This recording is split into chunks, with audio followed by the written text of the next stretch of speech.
ஆனால் என்னன்னா இது எம்ப்ளாயருங்க இப்போ ஒரு சிலர் வந்து பிஎஃப்ல வேணாம், அப்போ சம்பளம் கம்மி, இதில் என்னத்து நான் 4 ஆளாயிருதுன்னு கேட்பாங்க. ஒரு சிலர் இப்போ 20 பேர் ஒரு சின்ன ஸ்மால் ஸ்கேல் பிஸ்னஸ் இருக்கும். இப்போ 20 பேர்னா இப்போ ரோல் நம்பர் 15 வச்சுக்கோங்க. அந்த 15ஆம் நம்பர் இந்த மாதம் போயிட்டார். நீங்கள் இன்னொரு ஆளை வந்து அப்பாயின்ட் பண்ணுவீங்க. உங்களுக்கு தேவை 20 பேர். அந்த 15ஆம் நம்பர் நீங்கள் அவர் கொடுத்துருவீங்க. அப்போ நீங்கள் 20 பேர் மேலே போகல. ஆனால் இது முறைப்படி தப்பு தான். ஆனால் இந்த நம்ம வந்து பிஎஃப் செக்ஷன் கொண்டு வந்தால் அந்த வந்த நம்பர் 21 ஆகணும்.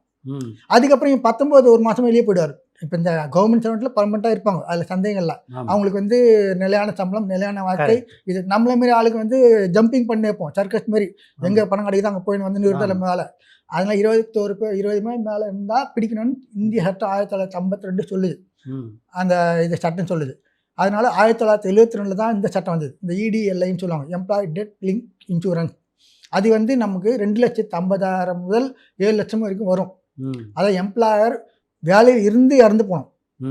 வீட்டுக்கு போய் ரிசைன் பண்ணிட்டு இந்த மாதம் நேற்று நான் ரிசைன் பண்ணிட்டேன், வீட்டுக்கு போயிட்டு ஒரு உறுப்பினர் அது லேபரோ இல்லை பிஎஃப் முறை இறந்துட்டா அந்த பணம் கிடையாது. பணியில் இருக்கும்போதே இறந்தா 2,50,000 கிடைக்கும். அது மினிமம் நீ வாங்குற பேசிஸ் அண்ட் டி அடிப்படையில் 2,50,000 முதல் 7 லட்சம் வரைக்கும் இப்போ வந்து கொண்டு வந்துருக்காங்க சட்டம். முதல்ல 6 லட்சம் இருந்தது. இப்போ 2020 கொரோனா மேலே 6 லட்சம், இப்போ 1 லட்சம் ஏற்றிட்டாங்க. அந்த சர்க்குலர் காப்பி நம்ம ஆஃபீஸில் இருக்குது, ஆல்ரெடி வச்சுருக்கோம். அதனால் இப்போ எனக்கு என்னன்னா இந்த பிஎஃப் வந்து 20 பேருக்கு மேலே இருந்தால் பிடிக்கணும்னு பிஎஃப் ஆக்ட் சொல்லுது. அவ்வளோதான் உண்மை. அதில் என்ன ஒரு விஷயம்னா இந்த ட்ரஸ்ட் அக்கௌண்ட் இருக்குது பார்த்தீங்களா, இந்த பிஎஃப் ஆஃபீஸில் கொடுத்தா தான் உங்களுக்கு ஆதார், பேன், பேங்க் எல்லாம் ப்ராப்பராக இருக்கணும். அப்போ தான் உங்களுக்கு பணம் வரும். அதில் ஒரு எழுத்து ஏதோ ப்ராப்ளம், இப்போ நமக்கு ஸ்பெல்லிங் மிஸ்டேக் இப்போ கோபி ஸ்மால் லெட்டர் போடுவேன், அங்கே எம் ஸ்மால் லெட்டர் போட்டுப்பாங்க. இது வந்து இயற்கையாக நடக்குதா இல்லை எதாச்சியாக நடக்குதான்னு தெரில.